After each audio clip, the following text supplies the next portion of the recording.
Members here, you can clap for the president. The President of the Republic of Uganda has done a lot to Parliament, who is also a Commander-in-Chief of Armed Forces, General Yoweri Kaguta Museveni. Aware of the leadership as for the performance of government and societal growth, the development and remarkable performance of the 11th Parliament is indeed a testimony of the President's inspirational leadership and unwavering support towards legislature and judiciary. Your Excellency, we do appreciate you as leaders of the House. Your Excellency, as leaders, we affirm our unwavering support and commitment to the realization of your vision for your beloved country, without fear or favor. We are aware that the call for leadership sometimes comes with the risk of being misunderstood, being criticized, being opposed, accused, sanctioned, or even rejected. But we owe it to our society to stand firm, and the good Lord will always be with us on that. On the right side of history, and we shall leave history, and people will remember what we have done as a country and the time we're here. And as our motto says, for God and my country. In such times, we are reminded of the biblical verse, Psalms 107, verses 28-31. It says, the Lord stilled the storm to whisper, and the waves at the sea were hushed. The people were glad when it grew calm, and he guided them that their desires had haven't. Your Excellency and honorable members, the road to the Uganda we desire may be long and sometimes challenging, but we will be there at one time. We require the consistency, commitment to our national values and aspirations, the unity and hard work. Being united alone without hard work cannot make us get what we want. Do not be discouraged by all the noises around and wherever, and actions of detractors and enemies of progress. Your Excellency, during the third session of the 11th Parliament, in pursuit to the vision of a transformed, independent, and a people-centered Parliament, firmly executed its core functions of legislation, oversight, representation, and appropriation. Guided by the performance principles of responsiveness, efficiency, and effectiveness, the Parliament significantly reduced the turnaround time of House business through timely consideration of bills, motions, reports, and presidential appointees' approval, among others. In addition, there has been a tremendous improvement in the quality of legislative output. To this end, Parliament held 87 sittings, during which 5 oaths were administered. 5 new members of Parliament. We passed 47 bills, where 23 bills were in furtherance to the government program on RAPEX. We passed 42 resolutions, 62 reports were adopted. And as I said, out of the 47 bills passed in this third session, 23 bills were in furtherance of the government policy on rationalization of government agencies and public expenditure, RAPEX. The 11th Parliament supports the effort of executive in streamlining government operations, enhancing efficiency, and ensuring that the public resources are efficiently and effectively used. In cases where Parliament has descended on a mismatch between the objective of rationalization and the stated intention of the bill, the House resolved that the bills be withdrawn by the relevant sector ministers to enable further review by Cabinet before they are reintroduced, and that is as per the law. Your Excellency, this is a complementary working relationship that 11th Parliament has inculcated with the arms of government. At the end of the day, efficient and effective responsive service delivery requires intragovernmental coordination and complementary. The 11th Parliament is fully cognizant of this precondition. Your Excellency, in order to ensure adequate financing of government expenditure priorities for financial year 2024-2025, the legislature passed tax and revenue bills pursuant to Article 152(1) of the Constitution of the Republic of Uganda and Section 8 of the Public Finance Management Act 2015.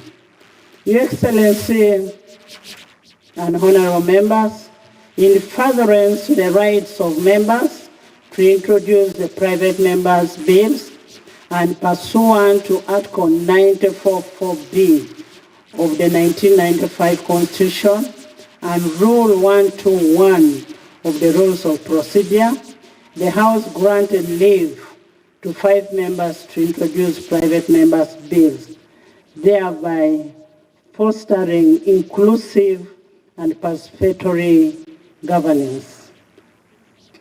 In pursuit of effective representation and oversight, members raised and received responses to 195 urgent responses from the Prime Minister. Prime Minister, thank you. The Right Honorable Prime Minister responded to 323 questions from the members' written questions in addition to that. The House considered 60 ministerial statements and 5 statements from leader of opposition in Parliament. Your Excellency, the 11th Parliament, as a people-centered parliament, receives and considers various concerns from the public to this end. During the third session, the House considered 8 petitions from the public. Furthermore, Your Excellency, Parliamentary Commission successfully organized a validation workshop for a mid-term review strategic plan for fiscal year 2020-2021, 2024-2025, during which workshop, honorable members and parliamentary staff and other stakeholders shared valuable ideas and insights. This reaffirms our commitment to good governance and sustainable development.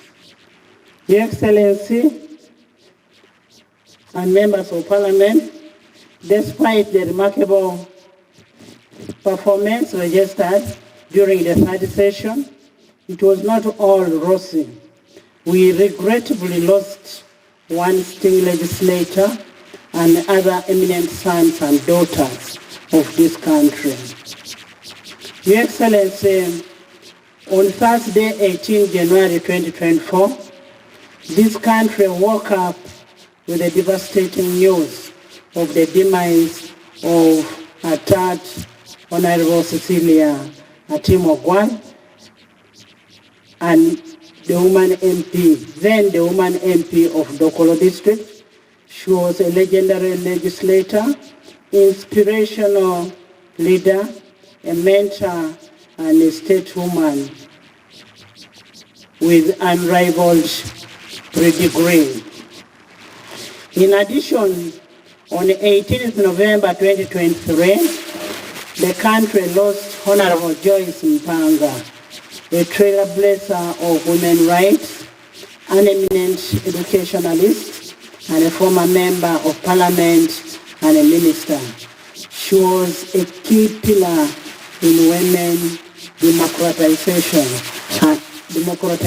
process.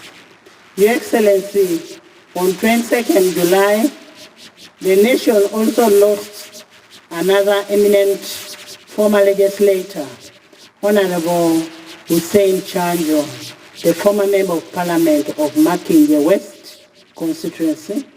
He was a vote defender of human and people's rights.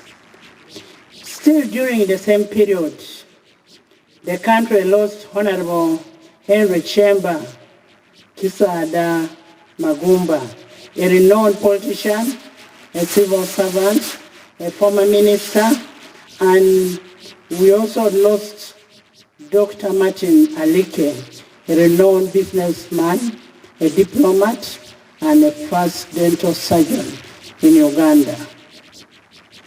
Honorable members, may we please rise to observe a minute of silence to honor all those departed and recognition of their enormous contribution to the growth of and development of this country, Uganda.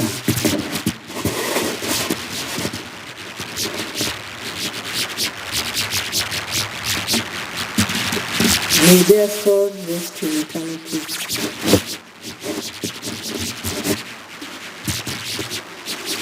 Your Excellency, during the third session, the Parliament of Uganda proudly hosted two major conferences.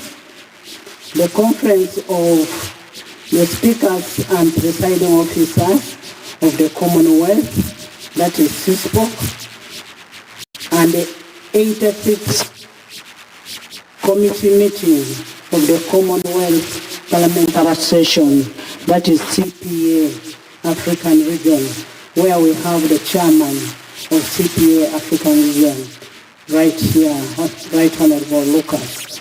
You're most welcome. In addition, Uganda also hosted the 19th summit of the non-aligned movement and the group of 77, G77 plus China, and the third South and South Summit. Your Excellency, I want to take this opportunity to formally congratulate you upon achieving the chairmanship of NAM and G7. Congratulations. And this is up to 2027. Just a reminder that the leadership is up to 2027.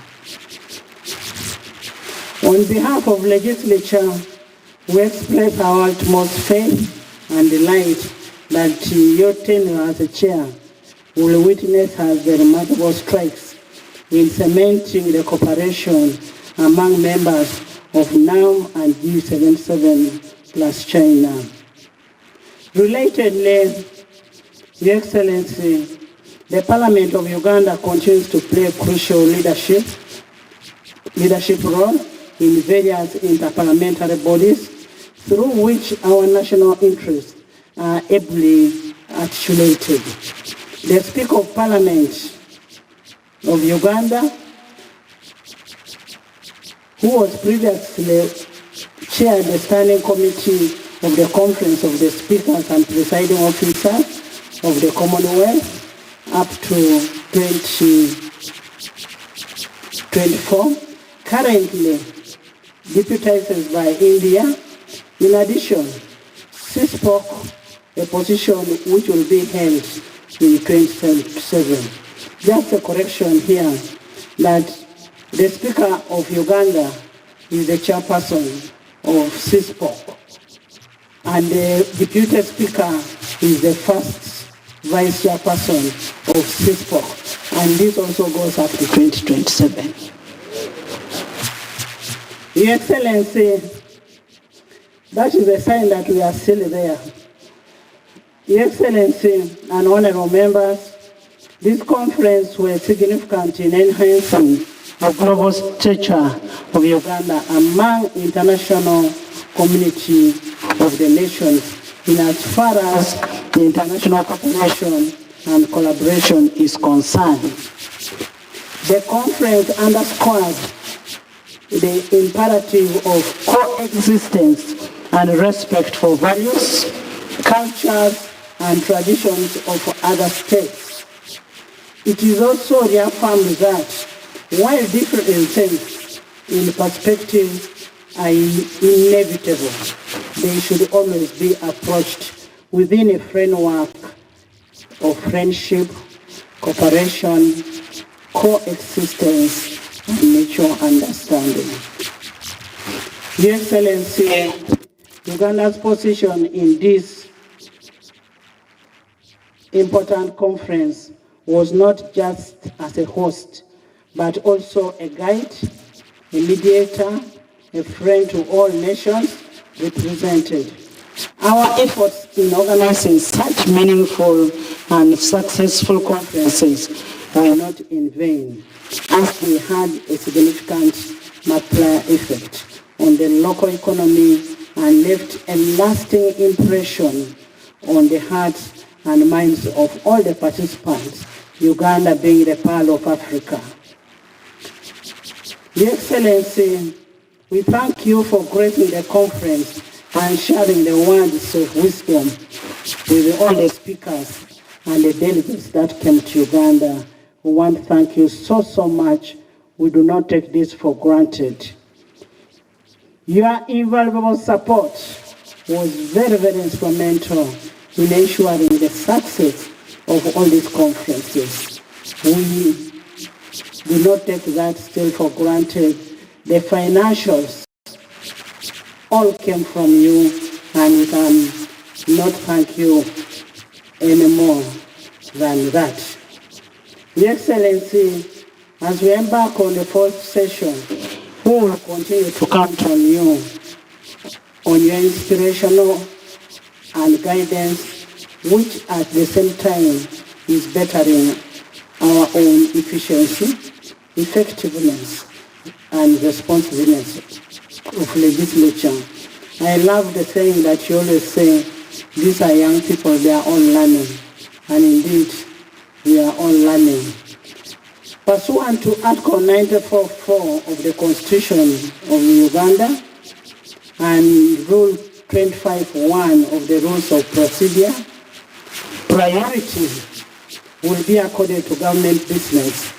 This will require timely introduction of government business for parliamentary conditions by the Prime Minister. Your Excellency, the Parliament of Uganda is a people-centered legislature. This implies that the common Ugandan is at the center of the parliamentary processes and decisions. In furtherance to this therefore, and in furtherance to Article 95.2 of the Constitution of Uganda and Rule 17.1 of Rules of Procedure, during the fourth session, Parliament will hold regional outreach cities that will cover 4 traditional regions in Uganda. That is North, East, West, and Central. Your Excellency, we take this opportunity first to thank you for accepting Parliament to have those regional sittings, and we also want to take this opportunity to invite you to the first sitting that will be held in Gulu. The inaugural outreach sitting will be on 29 to 30 August 2024 at Kaunda Grounds in Gulu City, Northern Uganda. And that's where we are requesting that you come and open the session in Gulu. I take this singular honor to sincerely invite you for and on behalf of Parliament and the people of Northern Uganda. We will have a sitting there so that we can be able to address the House on various matters of public importance, especially affecting that particular region. Honorable members, allow me in a special way to appreciate His Excellency the President of the Republic of Uganda and the First Lady, Mama Janet Museveni, who is also a Minister of Education and Sports, for the enormous support they have given to sports. We want to thank you so much. This support is demonstrated in various ways. For the first time, our national team, Uganda Cranes, is going to play in Nambole tomorrow. And that is out of all the support that you have given to Nambole National Stadium. And we also want to thank you, Your Excellency, for ensuring that this year we were able to win the hosting of AFCON. Uganda will be hosting AFCON and providing money for all the infrastructural development that is required by AFCON. I want to invite all of you to go and support our national team, Uganda Cranes, that will be playing tomorrow. And the chief guests have been informed by the State Minister of Sports that the chief guests will be my brother, General MK. Please join him in supporting our young people while they play. Your Excellency, the return of these home games to Nambole wouldn't have been really possible if you didn't have passion and love for your country. And if Mama didn't have passion and love for these young people with the talents. In a special way, I want to thank, on top of thanking His Excellency, I want to thank Cabinet for approving that payments, all those payments. I want to thank Parliament of Uganda. I want to thank the engineering brigade that has done a good job. Thank you, and I want to thank the Football Association, that is the FUFA. Your Excellency, I also want to take this opportunity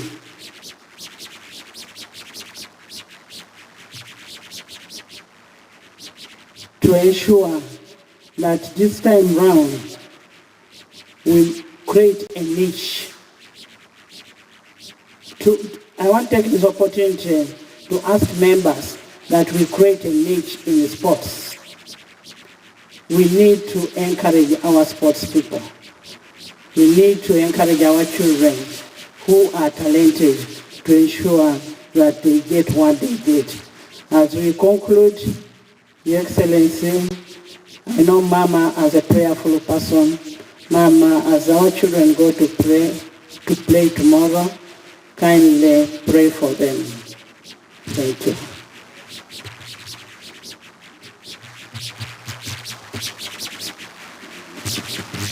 Item number 5. Invitation by the Right Honourable Speaker to His Excellency the President to deliver to Parliament an address on the state of the nation in accordance with Article 1011 of the Constitution.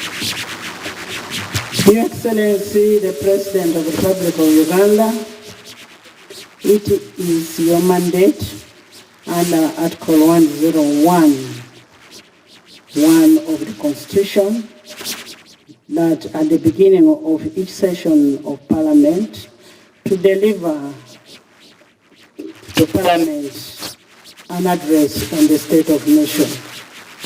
Honorable members, as we welcome the President to deliver his address on the state of the nation, I draw to your attention and urge you to abide by Rule 10 of the Rules of Procedure, which provides in Sub-Rule 3 that while the President is making a statement in Parliament, he shall be heard in silence, and his statement shall not be followed by any comment or question. Pursuant to Rule 10.4a of the Rules of Procedure, I now take this singular honor and privilege to invite you, Your Excellency, to address this august House and by extension the nation. You're most welcome, Mr. President.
Africa needed us to assume green and spiritual mission.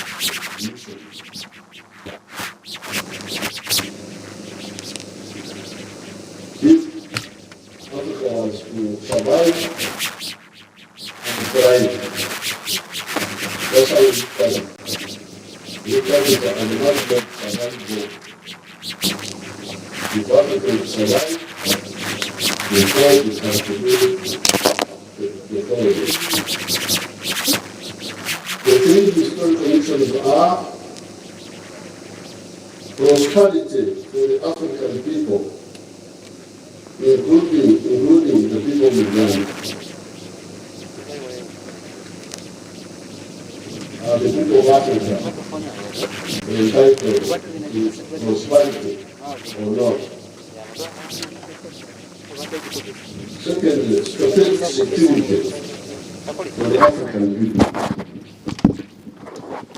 The African people need to be secure from all threats, from wherever. And taking advantage of the brotherhood of the African people to achieve the first two missions. These Africans we are talking about, do you know that they are either similar people or they are new? How was the prosperity of the African people to be achieved? Could it be achieved through begging for foreign aid, as some were emphasizing? Could foreign aid give us the prosperity we are talking about? The answer, according to us, was no. Our conclusion was that prosperity could only come from each adult person engaging in producing a good or a service sustainably and selling it. That's where prosperity comes from. Each adult person must produce a good or a service and sell it. If he or she does so with a chivaro is our local language meaning maximizing profit, making sure that what you are doing will give you what you want, he or she will be prosperous. Since individuals cannot effectively work alone, the different zones of the country are always encouraged to specialize in given clusters of products or services. It is this realization that led us to distill our first NRM principle, patriotism, love Uganda. Why love Uganda? It is because you need it for your prosperity in the form of the market. Whether you like other Ugandans or you don't like them, but you need them for your prosperity, because they need to buy what you produce so that you are able to be prosperous. When we produce a good or a service, the next question is, who will buy the good or the service and in sufficient quantities to guarantee the prosperity of the wealth creator? One of the factors we realized was that normally people of the same tribe or the same locality produce similar products. Hence, they do not easily buy from one another. It is the people from other parts of the country that produce different products that buy the wealth creators' products. Therefore, the opportunists that promote sectarianism and parochialism are enemies of wealth creators, starting with their relatives. They are pseudo-prophets. Banabi abebshuba. Banabi abobulimba. The historical mission of prosperity pushed us to discover the second NRM ideological principle, that of Pan-Africanism. Love East Africa. Love Africa. Those who are the guests who are not from here, from East Africa, they had us playing two anthems. The anthems you had. One anthem is for Uganda, the other one is for East Africa. We insist on that in order for us to get out of poverty, we need Uganda, we need East Africa, we need Africa. Because if they buy what we produce, we are going to be prosperous.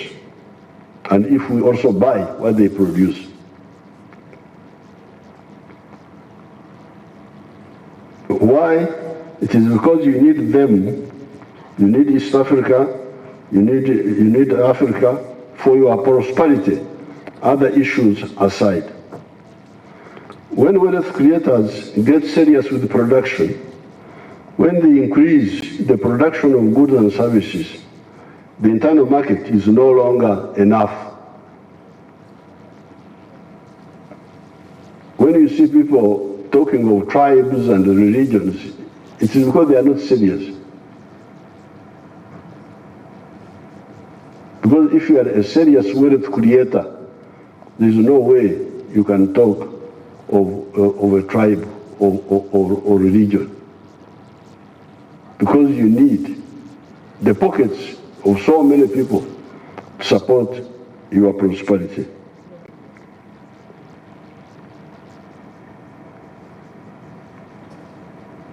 When the wealth creators get serious with production, when they increase the production of goods and services, the internal market is no longer enough. We need the East African market, we need the African market, and we need the global market. Since the recovery of the economy of Uganda, we have seen this.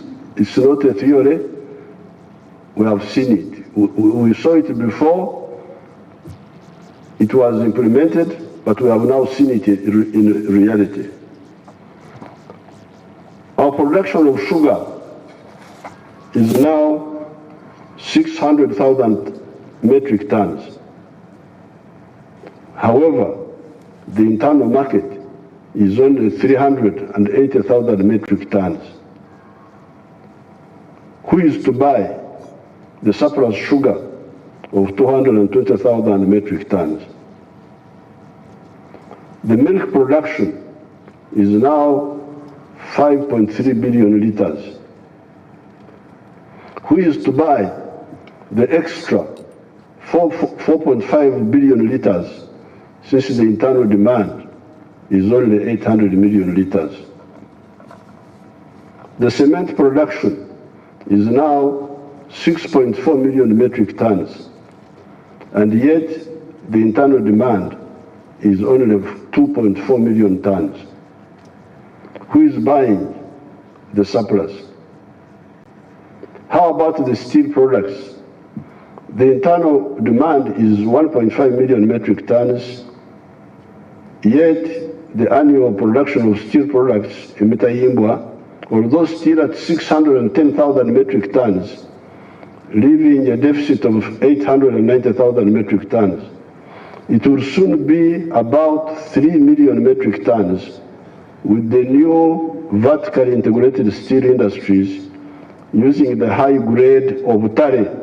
Tari is our indigenous word for iron ore, of muko in the Rwanda area.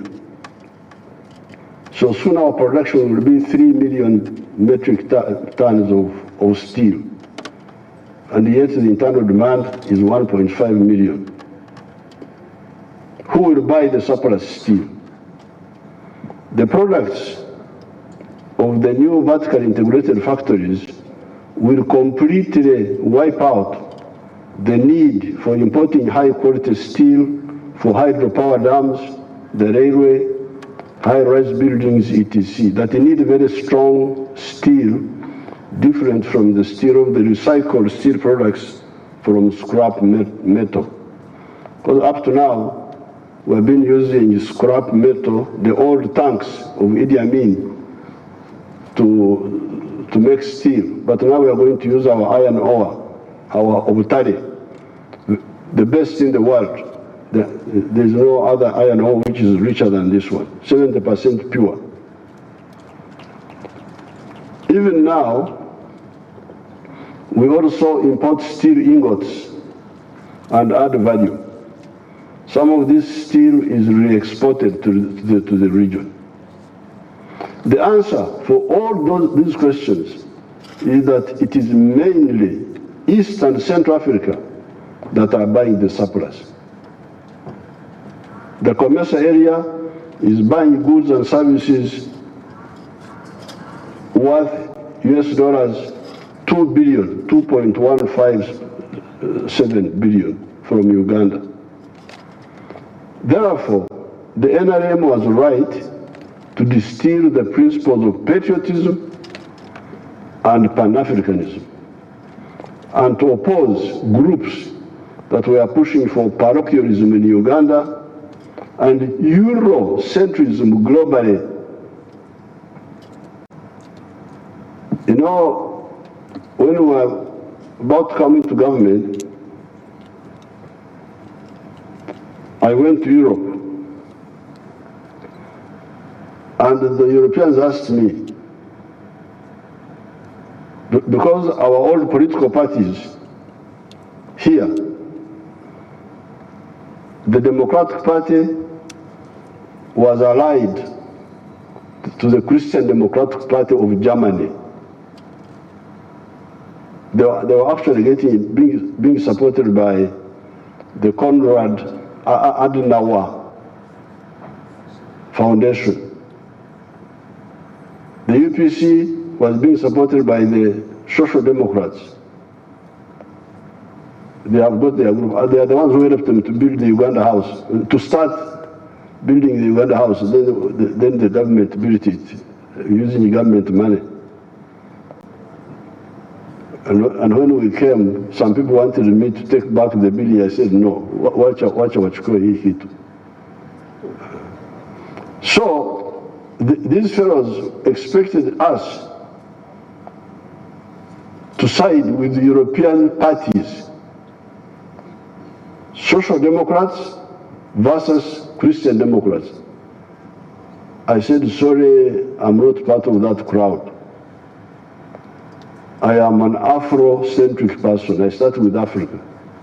I don't start with Europe. I'm not a European. So we refused to join those groups.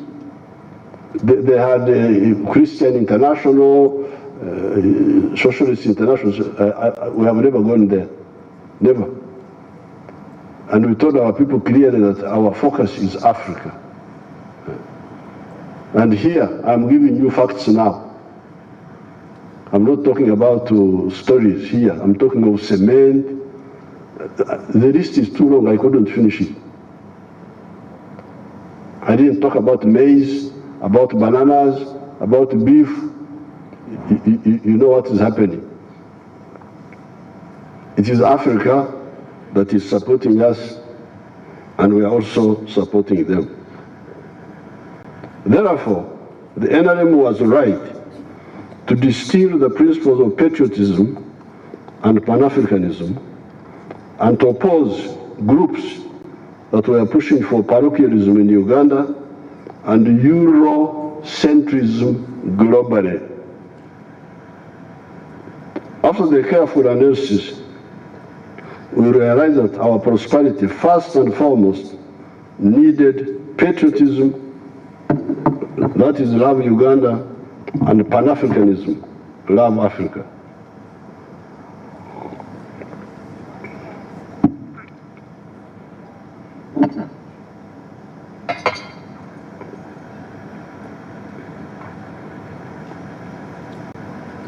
We access other markets in addition, but let us secure these two levels first. This is why we worked so hard to revive the East African community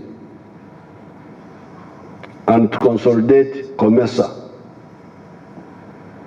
I salute the Wazee Daniel Arap Moi, the late Al-Hassan Mwinyi, the late, and Benjamin Mkapa, the late, for helping us in this effort. On the COMESA battle, I remember leaders like His Excellency Jean-Baptiste Bagaza of Burundi, Dr. Peter Mutarika of Malawi, Bax Nomvete, he was our Secretary General, he was from South Africa, of COMESA, and others. The third principle of the NRM ideology is socio-economic transformation through education for all, Bona Basome, and wealth creation for all, Bona Bagagaware, by all the families joining the money economy and getting out of the pre-capitalist subsistence economy, or Korra Echida Kionka. The fourth NRM ideological principle is democracy, real democracy for empowering the people to grow, and not cheap popularity that the new colonial agents use to manipulate the people. The correct philosophy, the correct ideology, and correct strategy of the NRM, mark those three words, my friends. The world has got a lot of problems, Africa has got a lot of problems, because they make mistakes on philosophy, make mistake on ideology, make mistake on strategy. The correct philosophy, ideology, and strategy of the NRM have enabled the economy and society of Uganda to go through 5 phases since 1986. These phases are, number 1, the minimum economic recovery phase of restoring aspects of the small colonial enclave money economy of the 3 C's and 3 T's. Our small colonial economy was characterized as the economy of the 3 C's and the 3 T's. 3 C's was coffee, copper, and cotton. And the 3 T's were tobacco, tourism, and tea. It was a small economy.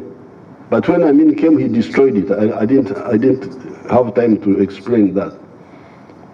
So when we came in, we had to restore that small island. That's why we are calling it enclave. Because enclave means an island. An island of modernity surrounded by a sea of backwardness. That's the situation we had here in the 1960s. And that small island was comprised of the 3 T's and the 3 C's. But Idi Amin destroyed it. So when we came, we had to bring it back. This is the first phase we call the minimum economic recovery. 2, expanding that enclave with the more production of coffee, tea, etc. That small island was producing coffee of 2 million bags. We are now producing 9 million bags. That small island was producing tea of 23 million kilograms before Amin came in. By the time we came, tea production had declined to 3 million kilograms. We are now producing 60 million kilograms of tea. So, number one, minimum recovery. Number two, expansion of the small island economy. Number three, the diversification of the enclave economy by commercializing the production of bananas, cassava, milk, fruits, palm oil, cocoa, fish, beef, etc. Because during the time of the British, they would say that coffee was the cash crop. Milk and maize and so on were not cash crops. They were just for home consumption. But we said no, all these are cash products. That's why, therefore, phase 3 has been diversification. Phase 4, adding value to some of these raw materials, such as cotton, fruits, milk, tea, timber, sugar, etc. The other day in my speech in Nairobi, I was able to castigate the African practice of exporting raw materials. This is very, very, very, very dangerous for this continent. Here, I have banned the export of unprocessed minerals. If a mineral is not fully processed, I don't allow it to be exported. But even the other products, we are struggling to add value to all of them, even coffee. Now, number 5, phase 5, the knowledge economy through the production of vaccines, the production of automobiles, and so on.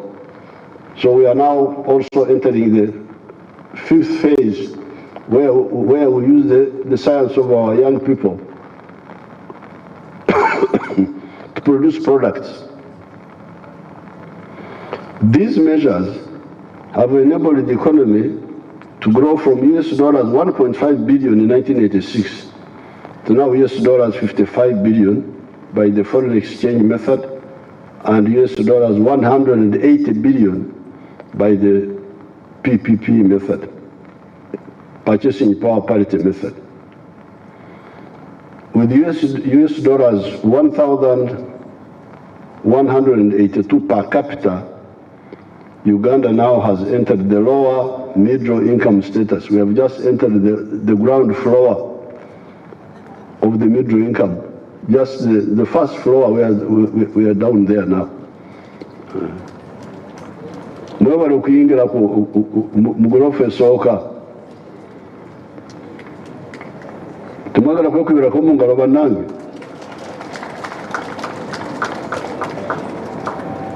Apoyo Rubanda. There are, however, still some trade barriers in the East African community. These are really roadblocks to our prosperity. All the East Africans should work to remove these bottlenecks by implementing fully the common market protocols, the customs union protocols, so that the fragmented markets of Africa become one market.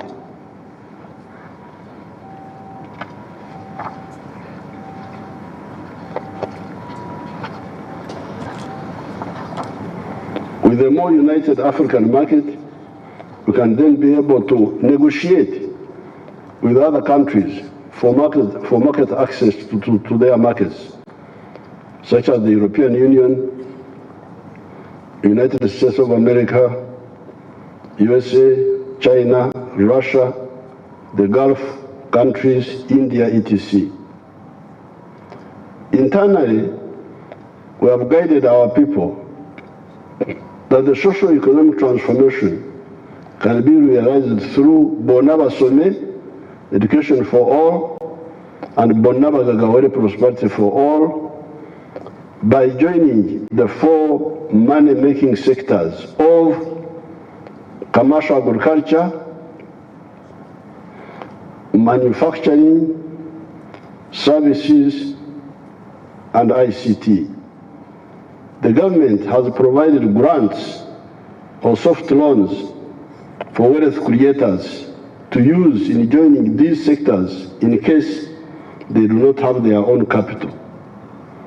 These funds are well known: Operation Wealth Creation, NADS, PMA, Entandukwa, Parish Development Model Money, Emyoga, the Youth Fund, the Women Fund, Grow Money, etc.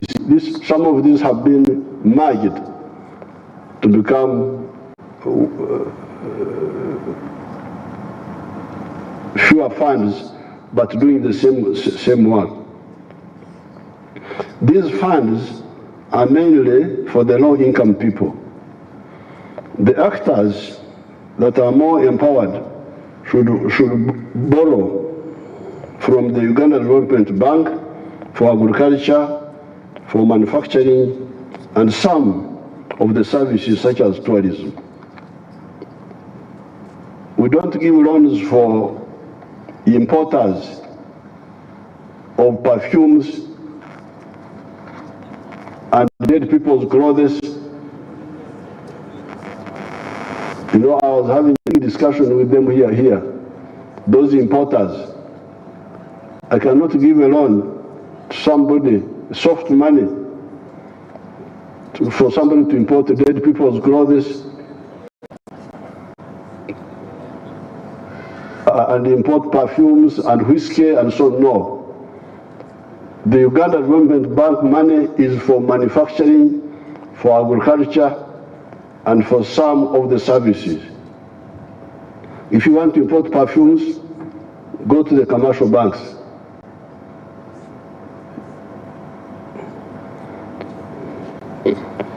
All we have said above is targeted to enable us to create prosperity for ourselves through wealth creation. The second historical mission is strategic security for Africa. African countries, or indeed other countries in the world, may be prosperous economically. Strategically speaking, however, they may still be vulnerable vis-à-vis other global actors. In the Second World War, the first victims of German aggression were the developed countries of Denmark, Holland, Belgium, etc. Even France was conquered by Germany. Therefore, there is something about size.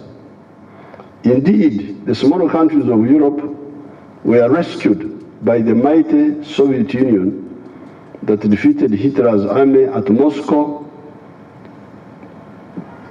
Belorussia, Stalingrad, Kursk, etc., and were later on, in 1944, joined by the Americans and the British. As we speak today, only 4 countries have been able to land on the moon. These are the USA, China, India, and Russia. Why? Size and development matter. Uganda, even when it becomes a developed country, cannot have an overambitious space program. We are working on implementing a limited space program for overhead observation and communication, broadcasting and telephone communication. We shall have an overhead imaging satellite at an altitude of 600 to 700 kilometers in space, and another one for communication and internet at 36,000 kilometers in space. that one we shall share with the other East African countries. These are, however, not enough to defeat greedy and aggressive parasites who seek four-dimensional superiority on land forces, superiority in the air force, superiority at sea, navy, and superiority in space forces. It is partly for this reason, but also for the purpose of implementing the economic integration of the markets easier, that we, the African revolutionaries, our departed elders, such as Kwame Nkrumah, Mwalimu Nyerere, Sekou Toure, Mzee Kenneth Kaunda, and we, their young followers, put forward the principle of political integration as another element of the Pan-Africanism principle. While we always aim at creating a continental common market for the whole of Africa, we also aim at creating a regional political federation where possible. While it is possible and desirable to create a continental common market, a political federation which represents a maximum form of integration should only be for peoples who are either similar or compatible, and preferably with a common language. This is how East Africa has always been the best candidate for political integration. The peoples of the area are the Bantus, the Nilotics, the Nilo-Hamitics, and the Cushitics, whose dialects are either similar or linked. Those delegates, those visitors of yours from Malawi, from Zambia, I'm sure I can speak with them when we finish the ceremony here. I will greet them. I will say, Muriwanje, Turuwino, Murichari. I'll be talking to them. However, on top of all that, we have the good fortune of having the neutral dialect of Swahili that will easily be the official language of the potentially very powerful Federation of East and Central Africa. This East African Federation, with one army, a common citizenship, in addition to wider common market already talked about in this speech, will provide perpetual insurance for the freedom of the black race and other freedom-loving people in the world. It will have a defense capacity to be present in the four dimensions: land, air, sea, and space. How can you insure cars, you insure houses, you insure individual people's health, but forget to provide insurance for the African race? People have got insurance policy. Me, I don't have insurance for anything. My insurance is for, if Uganda succeeds, I am insured. I have never, Mom is here, I have never bought insurance policy. Never. My insurance is for Uganda to succeed. When Uganda succeeds, I succeed. But how can you have insurance for cars and buildings and I don't know what, but you don't insure the African race for them to be secure from threats? This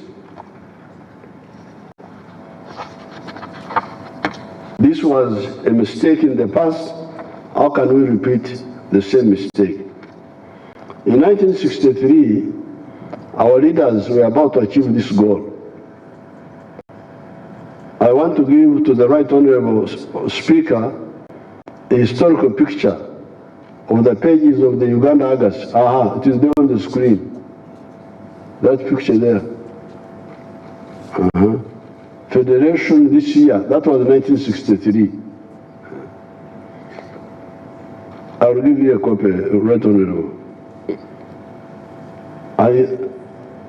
I give to the Right Honorable Speaker a historical picture of the pages. That's clear. Show it to the other people, not just me. Are the audience seeing it? That was 1963. And it was the 6th of June, like today.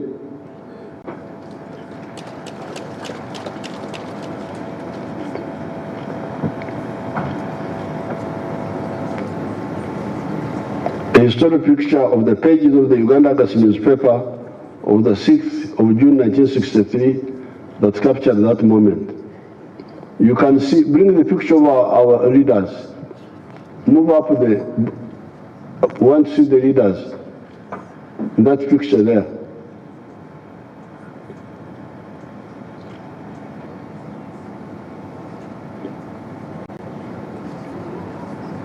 The picture below is, yes, the picture below is,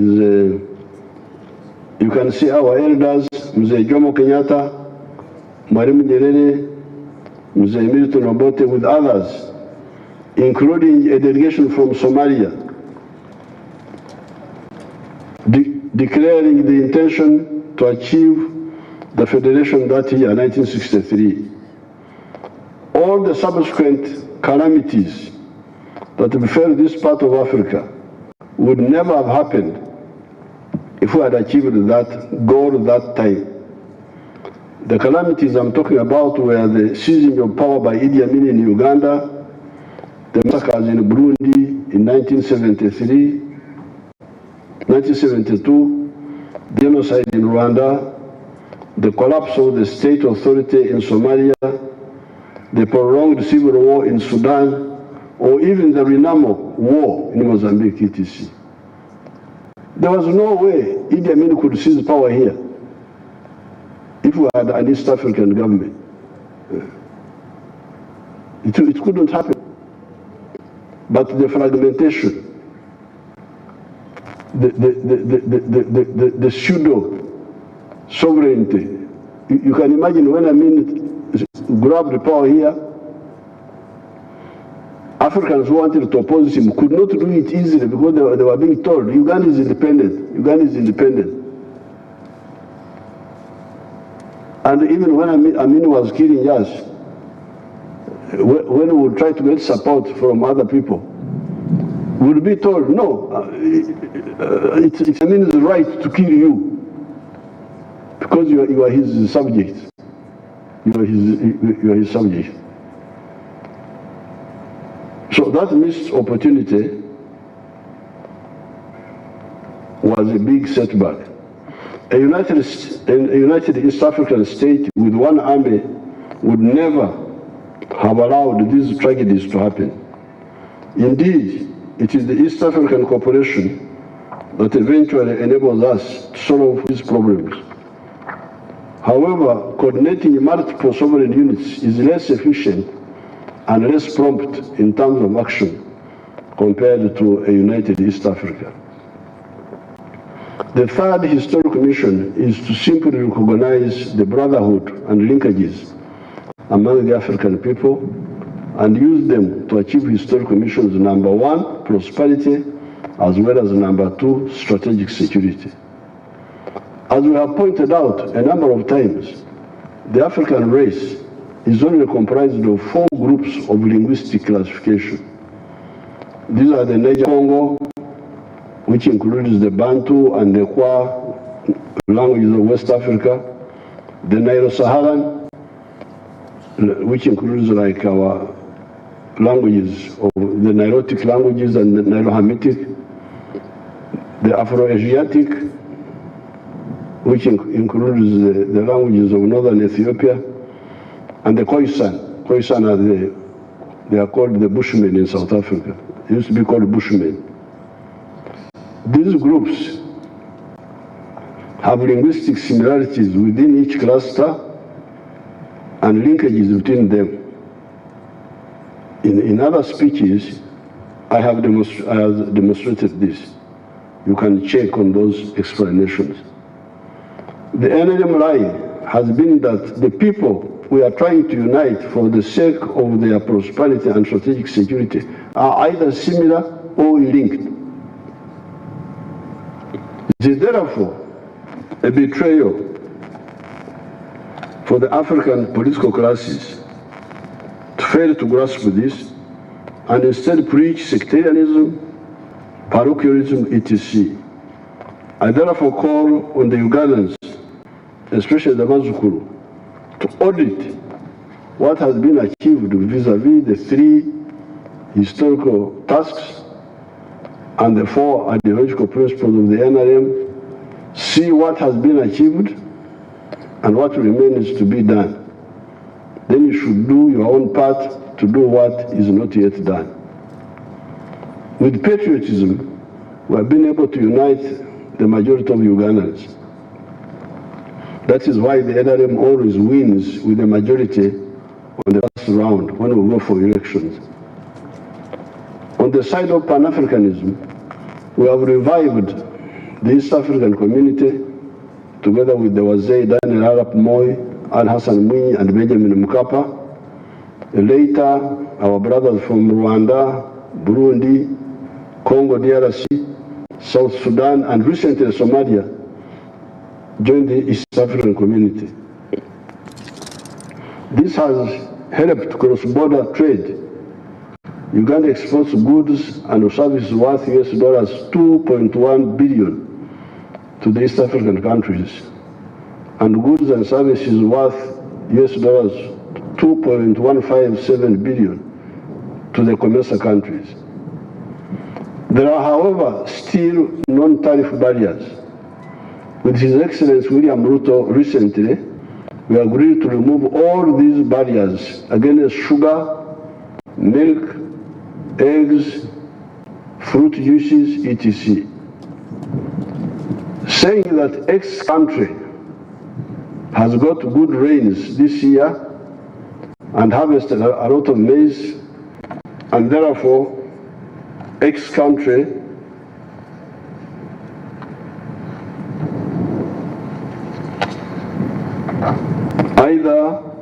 will give quotas for maize from Y.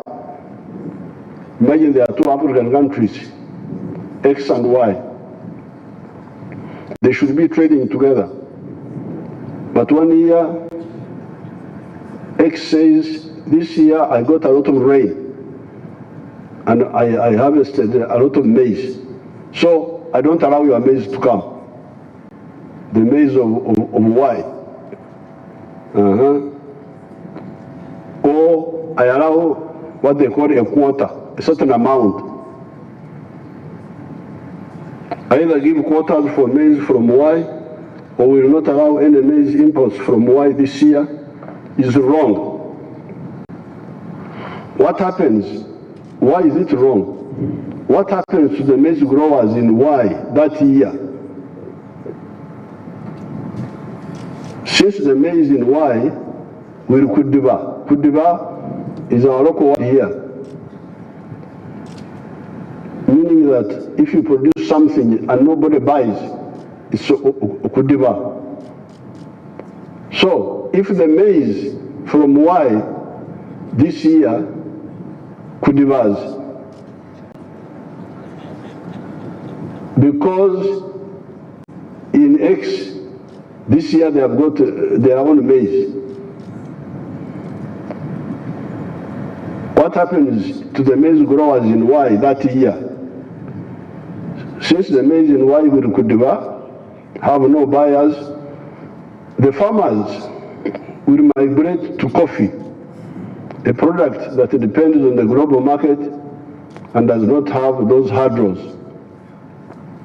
Then next year, there is a shortage of rain in X, and they want maize from Y. Sorry, the farmers were betrayed and they migrated to other products. This is the problem. The correct approach should be that maize from Y should not be blocked even if there is a bumper crop in country X.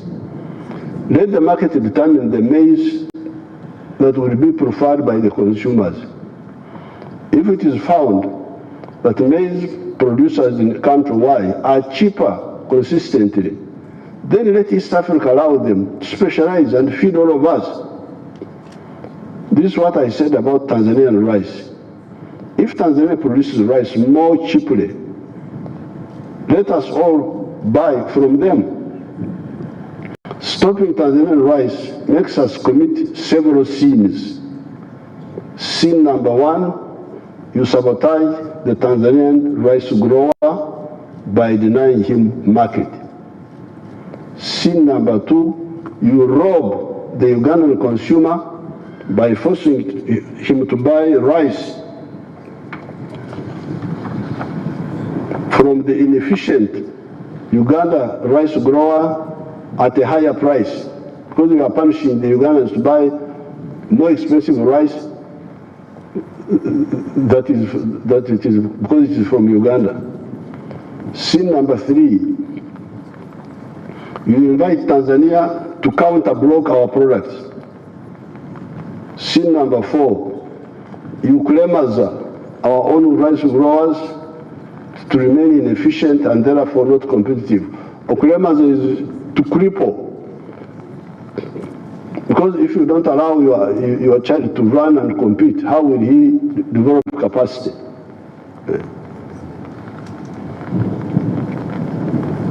Therefore, let all these Africans insist on full free trade in the East African community area and eventually in the whole continental free trade area, CFTA.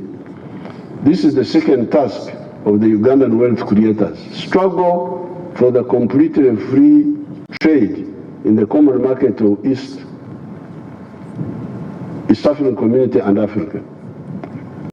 The first task of the Ugandan wealth creators is to ensure that all the adults engage in wealth creation in the four sectors of commercial agriculture with the Kibaro, Chura, Otita, Aymar profitability assessment, manufacturing and artisanship, services and ICT using the provided funds of PDM, Emioga, GROW, UDB loans, etc.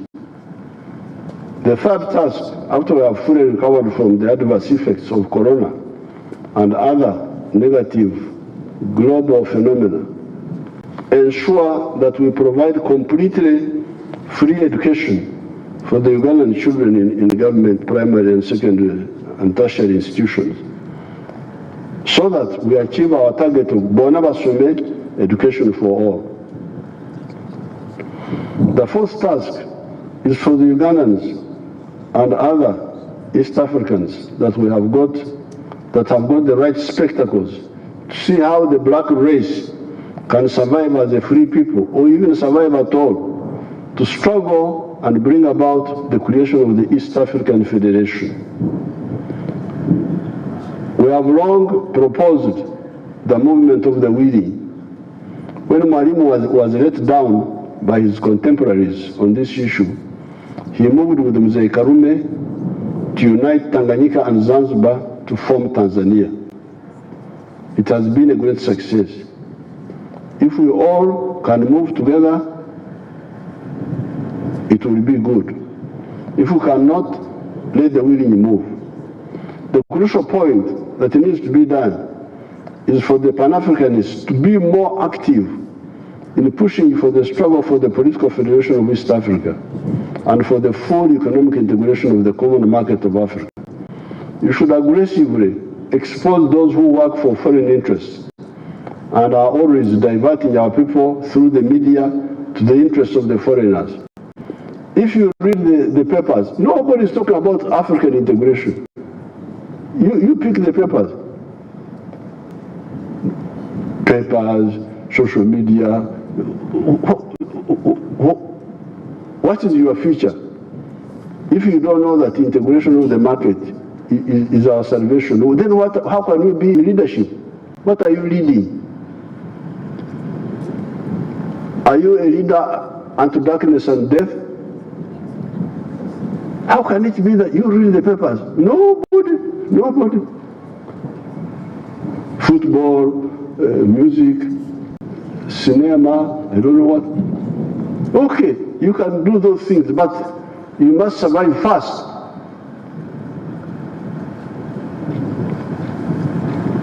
You We should aggressively expose those who work for foreign interests and are always diverting our people through the media to the interests of the foreign parasites. The African race will enjoy football and music better. I am a footballer myself, you remember?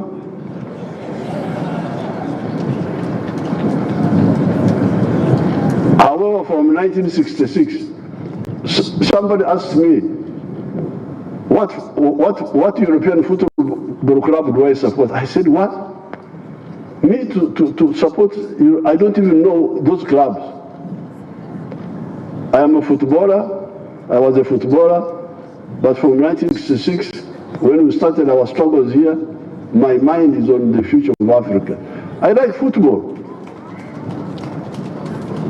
but you cannot have football if you are a slave. You cannot enjoy it.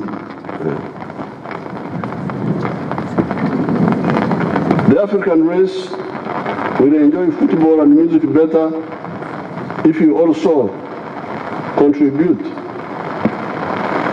to the creating of an African center of gravity in the form of the East African Federation.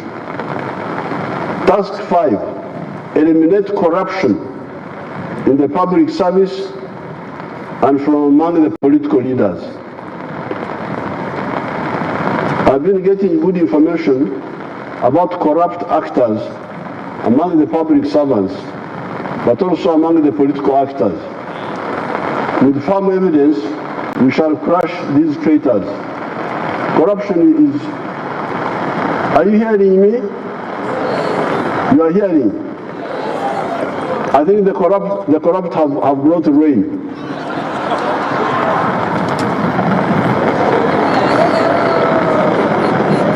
You know, they work with our rainmakers.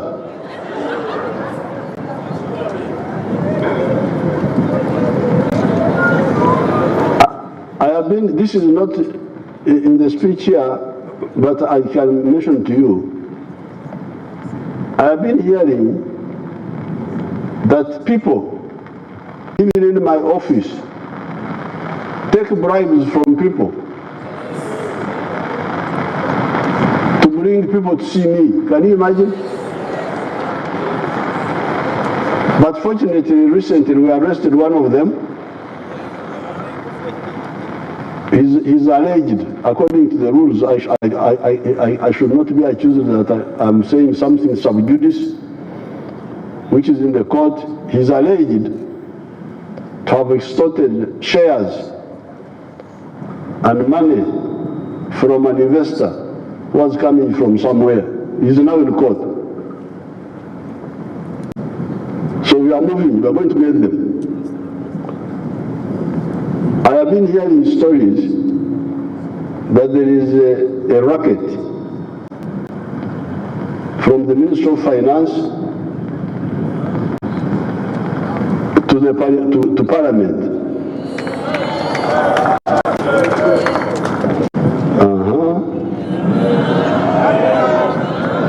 To Parliament.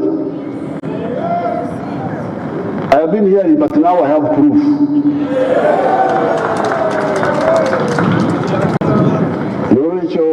Ababi bafude banange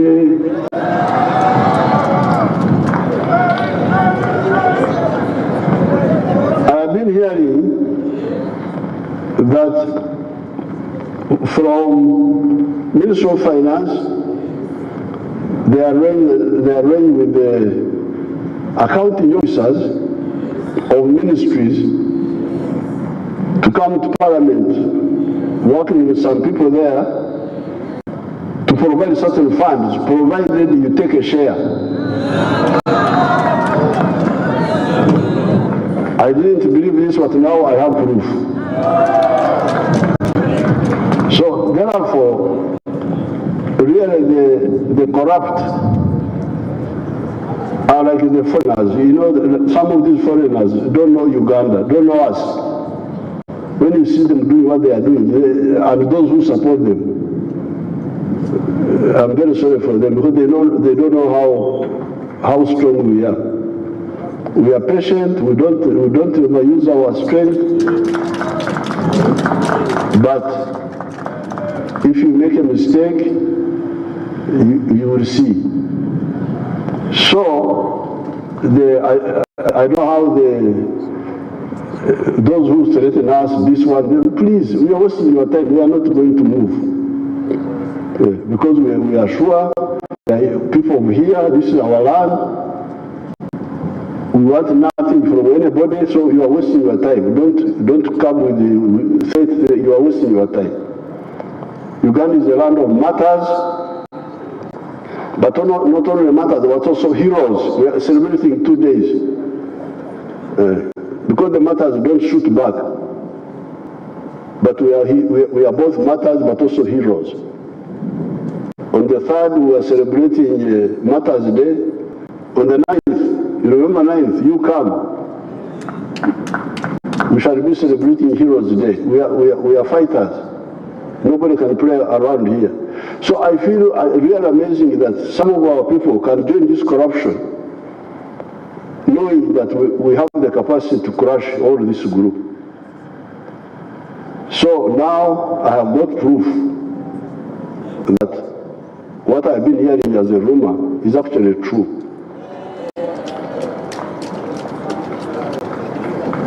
So I don't know how we can arrange,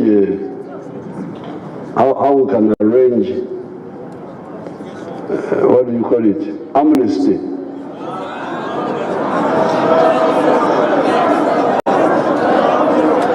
No amnesty. Very good. So you want blood? Magam sign. Kale katugende maso.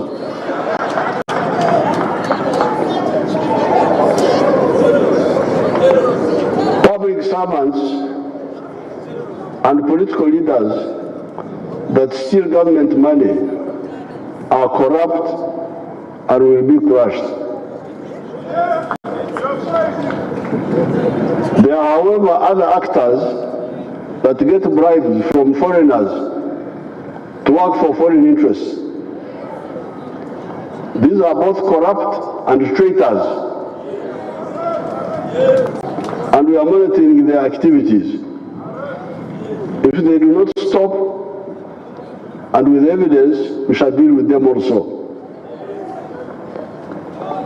As part of fighting corruption, it is crucial to save the amateurish political actors who come into politics without knowing that leading people does not mean carrying the money ahead. It means that you show them the way.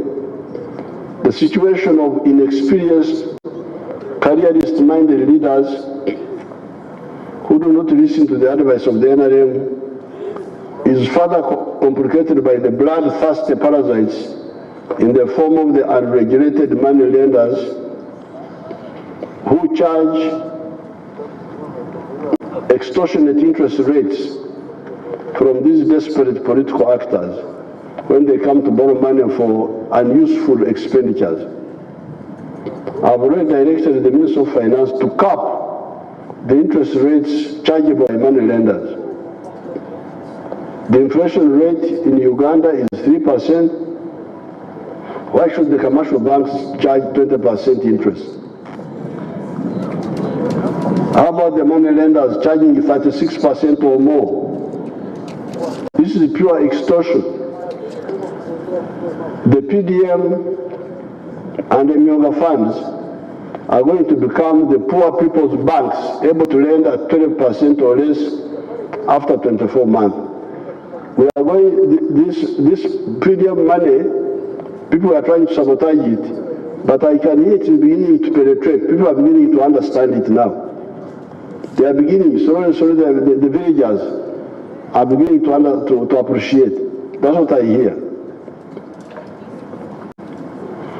The other source, I have already directed the Attorney General to guide the Minister of Finance as to how he can criminalize this extortion by the money lenders. The other source of corruption has been the fundraising that is borne mainly by the opportunistic politicians over-anxious to please parts of their electorate by pledging money for the fundraising that they do not have. We are due to meet to resolve this diversion. I agree with the that we should meet and really discuss the issue of fundraising, because it is part of the pressure that makes leaders make mistakes. Uganda's economy and society are moving forward, the mistakes by some actors notwithstanding. I was reading some comments, especially in the Monitor. You know, Monitor is a mouthpiece of foreign interests here. The Monitor newspaper. Oh, talking about this. There is one of them who was writing today. I glanced through. Was saying that Uganda has low inflation by fortune. That is by fortune. Imagine. He doesn't want to say that NRM has managed the economy well. That's why inflation is low. That it is a mixer. It was fortune that we have got to low. It's not fortune. It is planning. Monitor na Bambi Masaside. But Monitor, the other time, I saw a cow talking. When you see a cow talking, then you know that Jesus is about to come. You showed me that picture of the Monitor. Abantu bange muteekero akamonitor ako. Bring it properly. Over the June.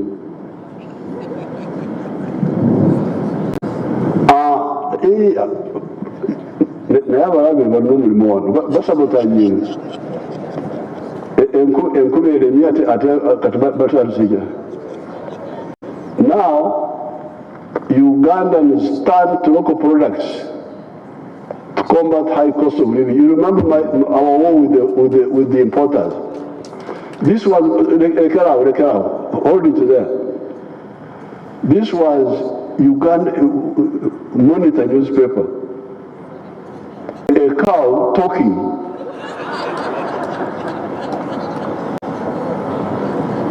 Saying that because we put tax on the imported products, imported dead people's clothes, and that rubbish from outside, that now Ugandans turn to local products. This was, which date was this?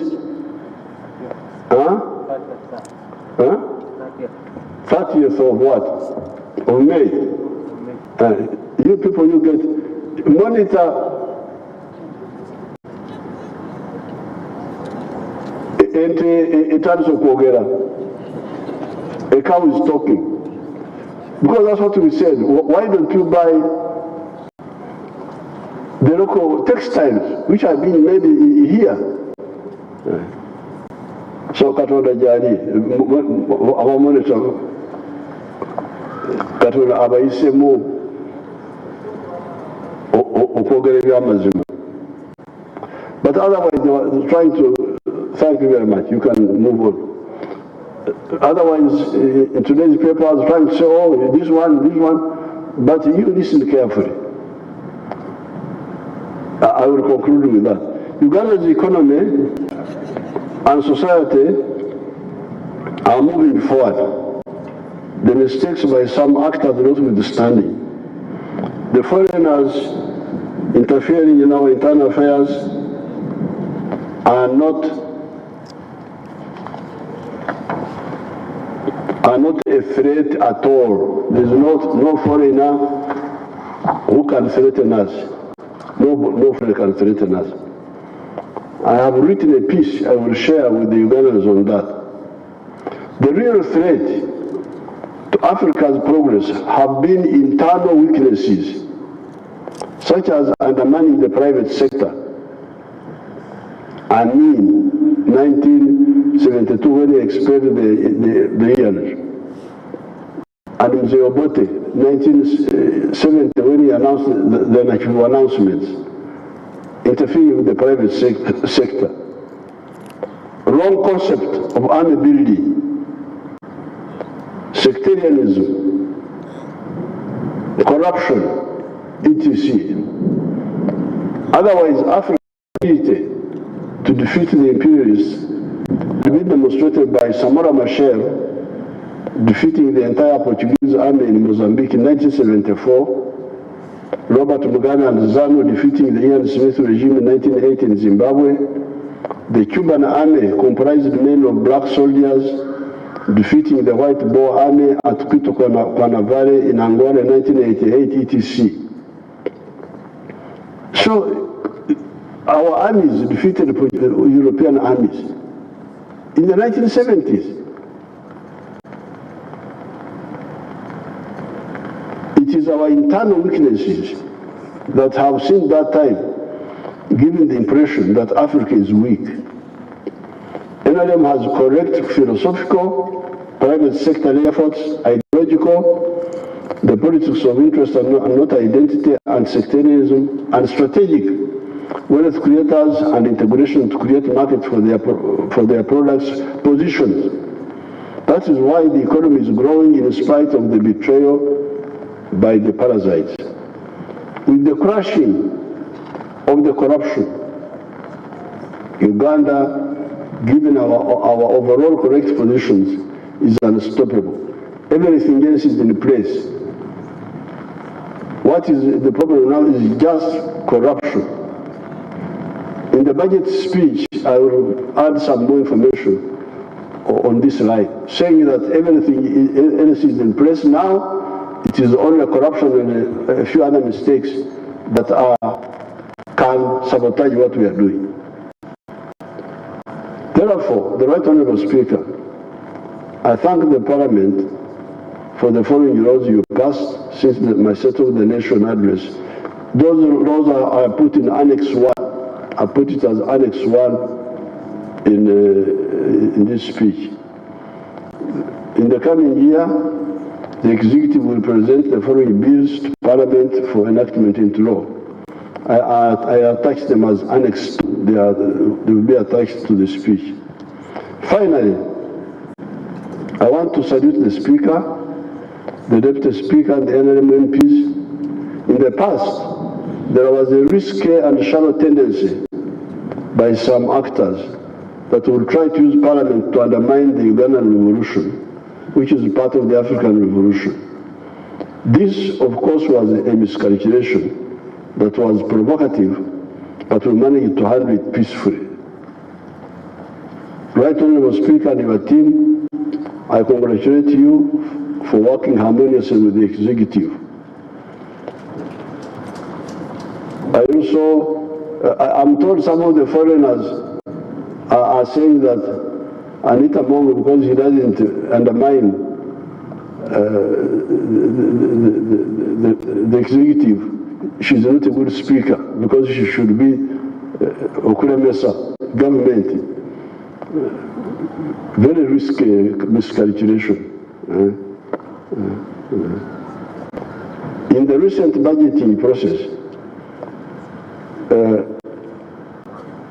Honourable Speaker, I congratulate you for working harmoniously with the Executive.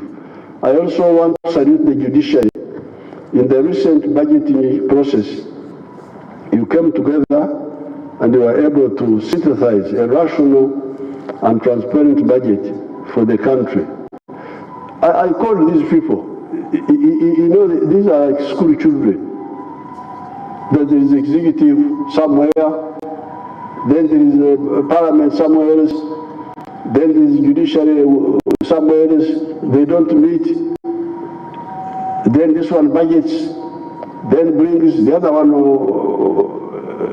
I said, why don't you first agree together? You are all here in Uganda. Your address is here. Why can't you meet and you look at the whole budget? They came and they looked at it, and the budget they brought was harmonized by the three arms. They were able to see that we need this, we need that, we need that. So I want to thank the Parliament and the judiciary. In the recent budgeting process, you came together and were able to synthesize a rational and transparent budget for the country. Now, on the issue of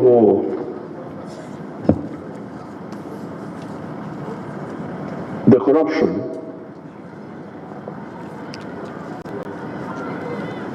my advice is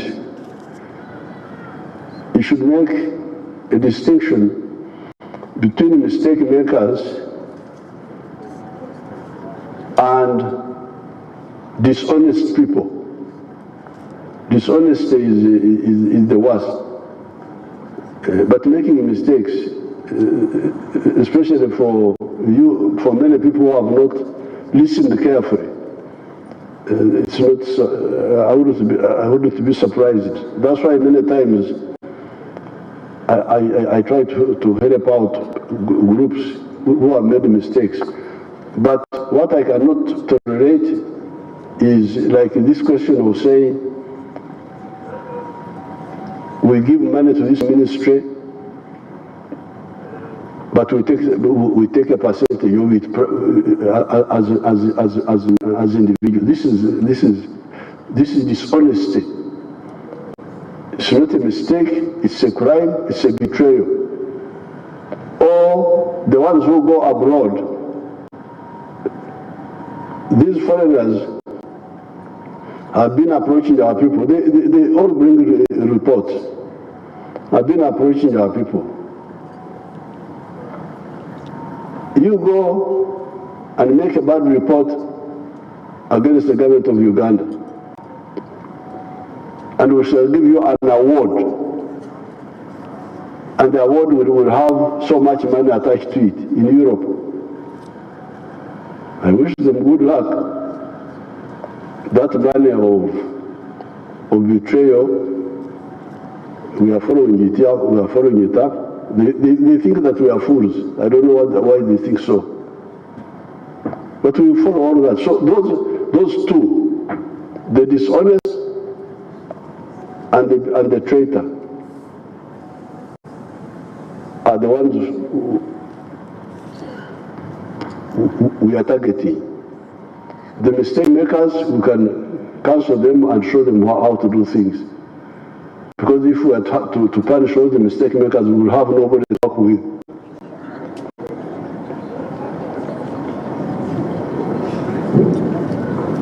Because they don't know what to do. They don't listen.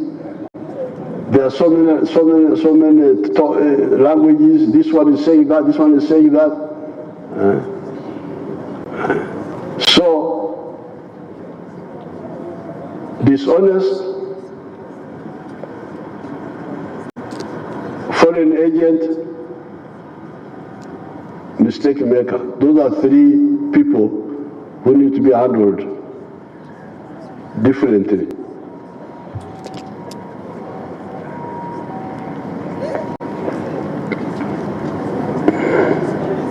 In the recent budgeting process, you came together and you were able to synthesize a rational and transparent budget for the country.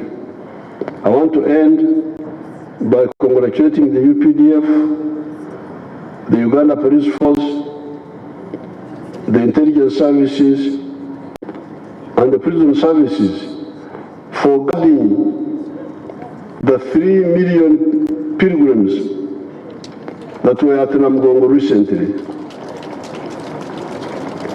I salute all the Ugandans for the good work you are doing.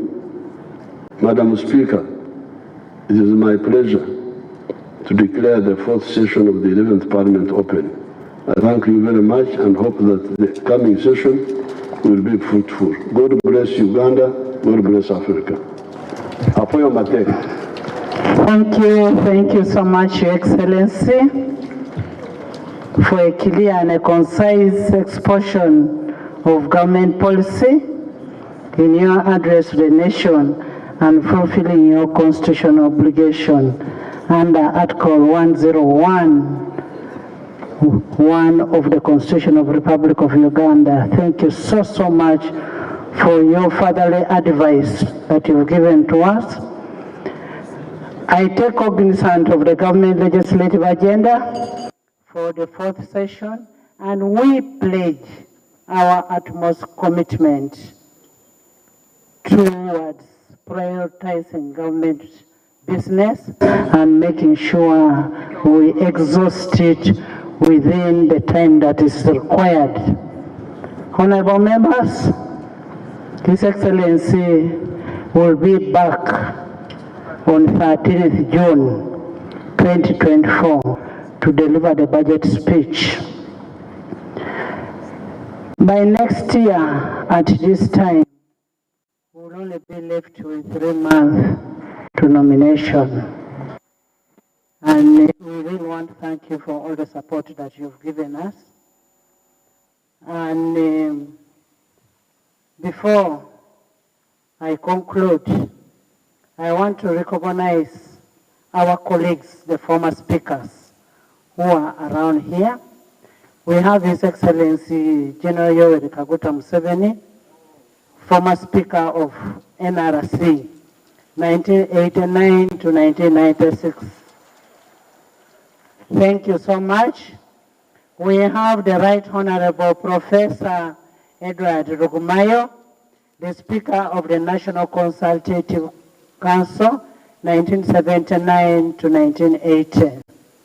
We have the Right Honorable Edward Sekandi, the Speaker of Parliament, 7th Parliament and 8th Parliament. That's 2001 to 2011. We have the Right Honorable Alhaji Moses Chigongo, who was Vice Chairperson to His Excellency in 1986 to 1996. I want again, once more, thank you, Right Honorable former Speaker and now the President of Uganda. We are very grateful for your address, and we don't take it for granted for you to create time. You and Mama, we want to thank you so much for coming and for opening for the 4th session. We also want to thank the members of Parliament who were able to make it here and be here with the President. We want to thank the executive, the cabinet, for being here, and in a very, very special way, we want to thank our visiting speakers and our ambassadors that are here. Thank you so, so much for coming over. And after this, we'll invite all our guests, and I'm saying all our guests, for an evening session at Parliament. We have an evening session. This session is over, so we shall invite all our guests for an evening session in the conference hall in Parliament. You're all most welcome.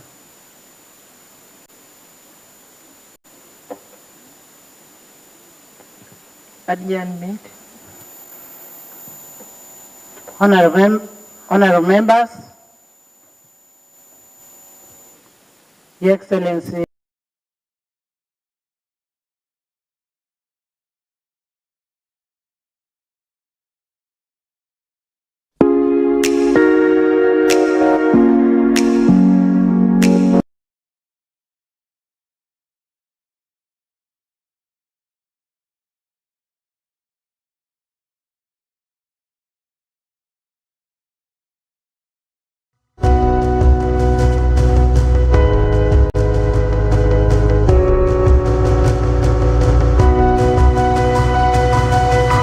Smart 24, driving business.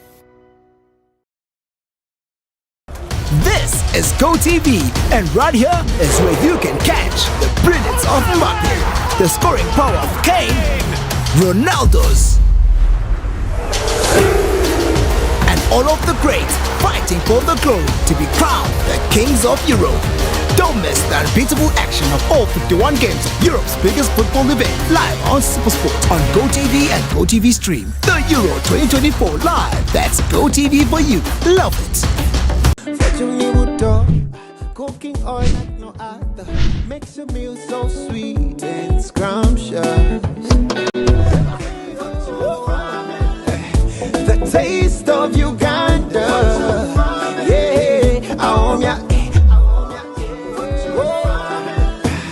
the taste of Uganda,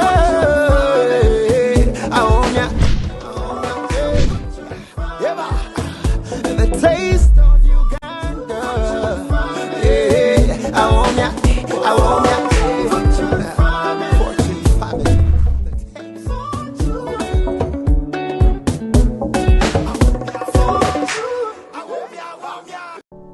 Luxury redefined at Seasand Hotel as you indulge in the splendor of elegant living fit for the royalty that you are.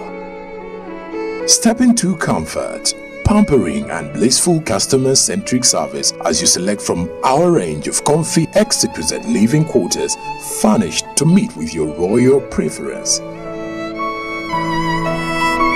Surrounded by scenic beauty, our tropical setting allows you to escape the glamorous ordeal of city life. Our ambient green gardens will guide you to a place of revitalizing rest. The 3-star restaurant caters to your palate, serving your choice menu ranging from exotic cuisines to local delicacies. Our chefs will serve you full-course meals for a truly out-of-this-world culinary experience. Our fully stocked bar to whet your throat, from renowned global brand whisks, brandies, gins, beers and wines to our locally celebrated beverages, you will not lack for any brewage. It's an all-new experience in the East at Seasand Hotel. So visit today at plot 15 to 19 Spire Road, Ginger, or contact us on +256 751 719 960 and +256 785 354 614 for reservations. Seasand Hotels, luxury redefined.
Smart 24, driving business.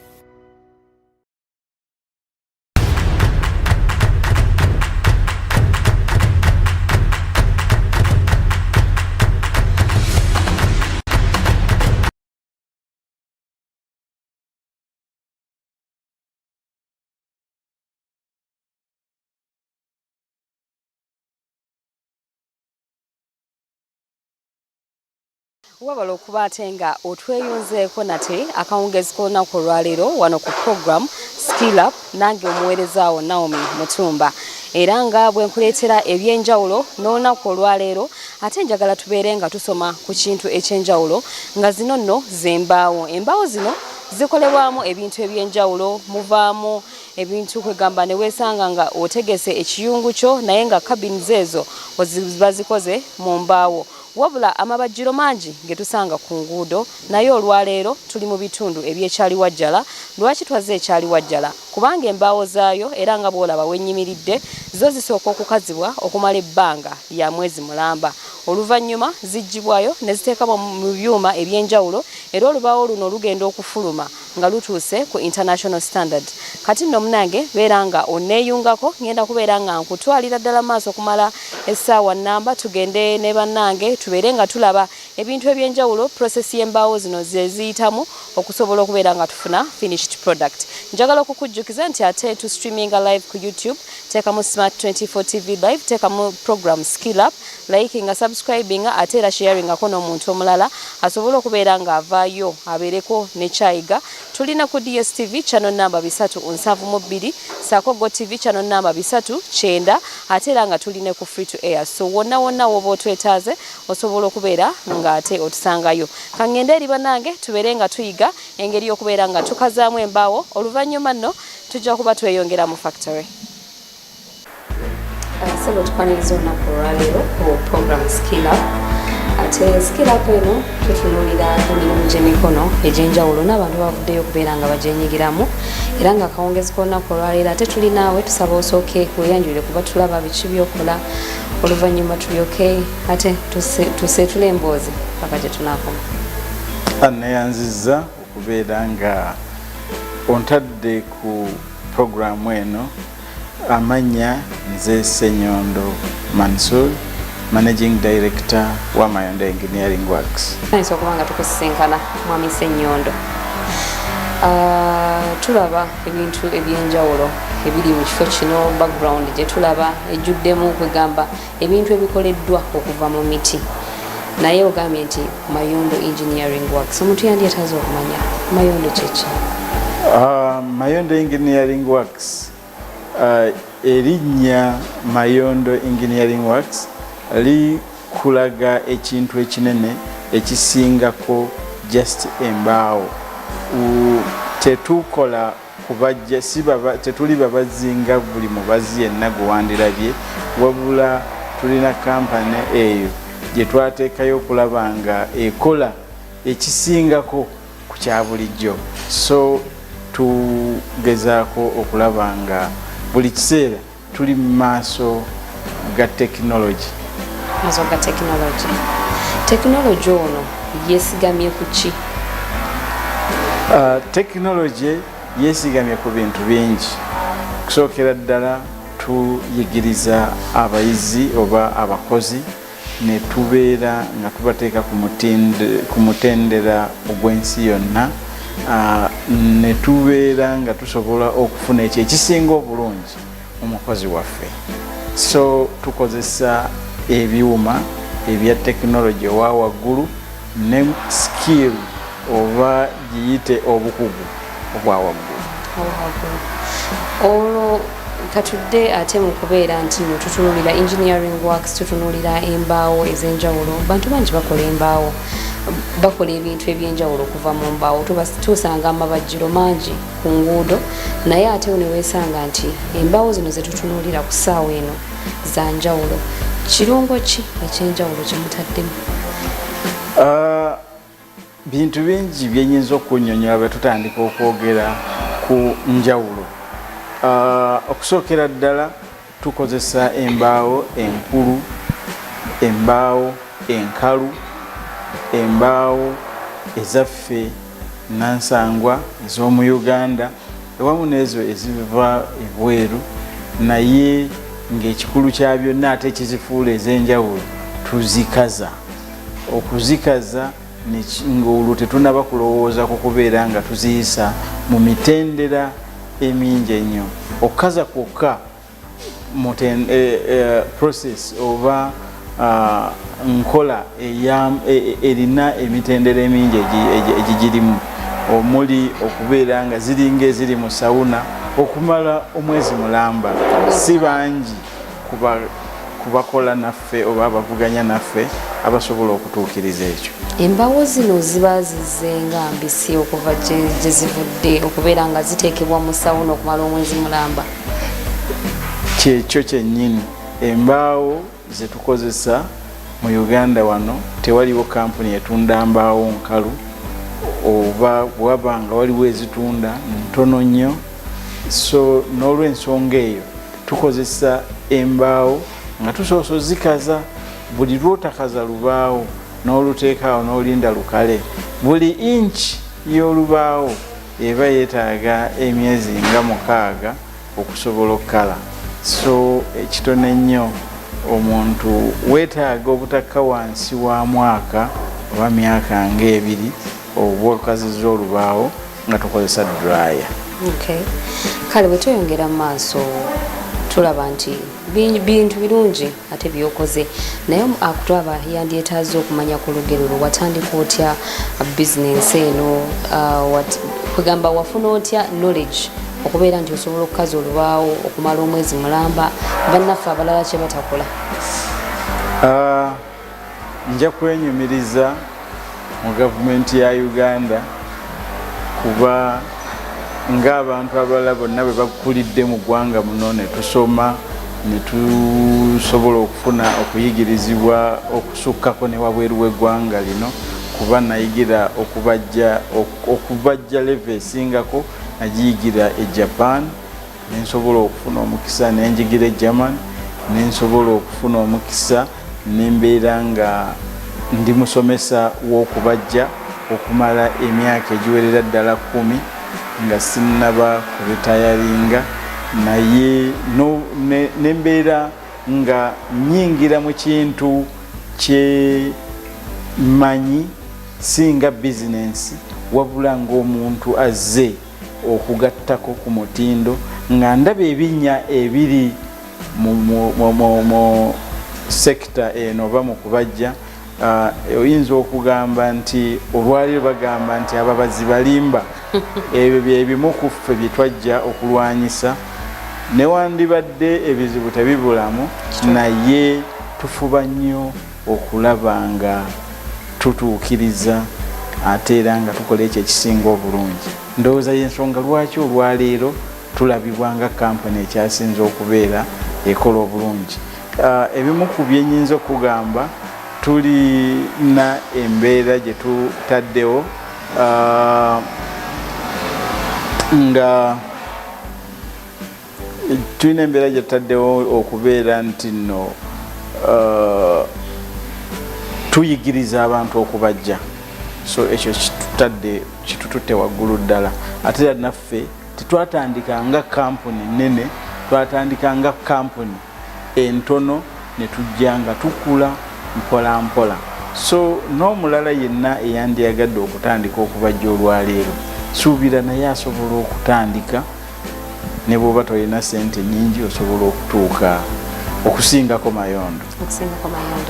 Okoyogedde ku gaps oba emiwaatwa egiri mu okubajja nga mu sekita eno ey'okubajja mu Uganda, twandiyeetaaze ono okuleyo ku gaps ezo zemu addressinga okulaba nti akuyigirako olunaku olwaleero naye asobola okubeera ng'azibuuka okubeera ne product etuuse ku international standard.